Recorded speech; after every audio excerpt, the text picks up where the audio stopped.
नमस्कार दोस्तों, मैं सत्यव्रत सॉन्ग राइटर। हमारे गाना लिखो चैनल में सभी सिंगर और सभी दोस्तों का स्वागत है। आज मैं इस वीडियो में लेकर आया हूं भोजपुरी बोल बम गाना। जी हाँ दोस्तों, बिल्कुल नया गाना भोजपुरी में यह है और आप अगर इस गाने को गाना चाहते हैं तो बिल्कुल ये नया गाना है। म्यूजिक बनवाकर आपको स्टूडियो में ये गाना गाना पड़ेगा। ये बोल बम का गाना डुएट गाना है, लड़का और लड़की दोनों इस गाने को गाएंगे मिलकर। ठीक है, तो दोस्तों मैं चलिए बता दे रहा हूँ कि मुखड़ा और अंतरा जो है कहाँ कहाँ पर लड़का गाएगा और कहाँ कहाँ पर लड़की गाएगी। चलिए बताते हैं। उससे पहले आपसे छोटी सी रिक्वेस्ट है दोस्तों, अगर आप अभी तक हमारे चैनल को सब्सक्राइब नहीं किए तो तुरंत चैनल को सब्सक्राइब करके बगल में बेल आइकन घंटी दबा दीजिए। दोस्तों मुखड़े में 4 लाइन है, तो पहला और दूसरा लाइन लड़का गाएगा और तीसरा और चौथा लाइन लड़की गाएगी। और पहला अंतरा दोस्तों लड़की गाएगी, दूसरा अंतरा लड़का गाएगा और तीसरा अंतरा लड़की गाएगी। तो आपको ये स्पष्ट हो गया कि लड़का और लड़की कहाँ कहाँ पर गाएंगे। ठीक, चलिए अब मैं इसे गाकर आपको सुना दूँ किस प्रकार से इस गाने को गाना पड़ेगा। ठीक है, चलिए स्टार्ट करते हैं।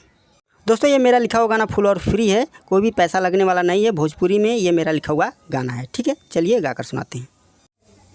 हमसे ज़्यादा प्रश्न ना करे गौरा कहिला, हमसे ज़्यादा प्रश्न ना करे गौरा कहिला। गाजा भांग पी के दिन भर हम नसाइल रहिला, गाजा भांग पी के दिन भर हम नसाइल रहिला। आपके धमकी हमेशा सैया सहिला, आपके धमकी हमेशा सैया सहिला। गाजा भांग पी के दिन भर अपना साइल रहिला, गाजा भांग पी के दिन भर अपना साइल रहिला।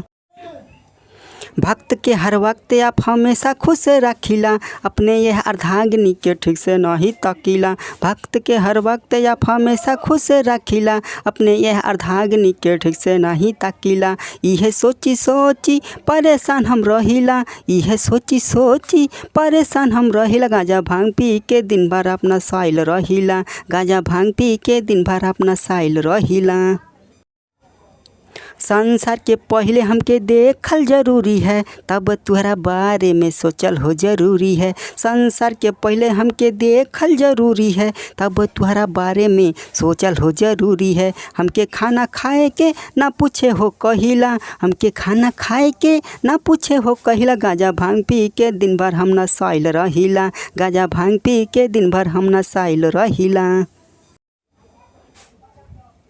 भूत पिचास से बतिया जब आप करीला हो, तब यह देख के बहुते हम डरीला हो। भूत पिचास से बतिया जब आप करीला हो, तब यह देख के बहुते हम डरीला हो। गणेश कार्तिक कहाँ गइले ध्यान न करीला, गणेश कार्तिक कहाँ गइले ध्यान न करीला। गाजा भांग पी के दिन भर अपना साइल रहिला, गाजा भांग पी के दिन भर अपना साइल रहिला।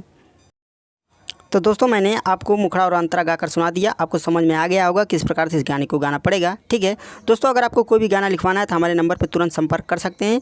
आप हिंदी भोजपुरी में कोई भी गाना लिखवा सकते हैं। तो दोस्तों आज के लिए इतना ही। मेरा वीडियो देखने के लिए आप सभी को बहुत बहुत धन्यवाद।